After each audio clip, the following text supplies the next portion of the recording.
السلام علیکم بچوں آج ہم جلال الدین خلجی کے بارے میں معلومات حاصل کرنے والے ہیں۔ جلال الدین خلجی کا اصل نام فیروز تھا۔ خلجی خاندان کے بانی اور پہلے سلطان تھے۔ جلال الدین نے 1290 سے 1296 تک دہلی سلطنت پر حکومت کی۔ اس نے غیاث الدین بلبن کی حکمرانی کے کچھ سخت پہلوؤں کو کم کرنے کی کوشش کی۔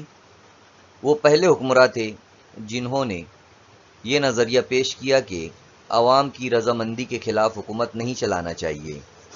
بھارت میں ہندو مذہب کے ماننے والوں کی آبادی زیادہ ہے، اس لیے یہاں اسلامی حکومت قائم نہیں ہو سکتی۔ انہوں نے رواداری اور سخت سزاؤں کو کم کرنے کی پالیسی پر عمل کیا۔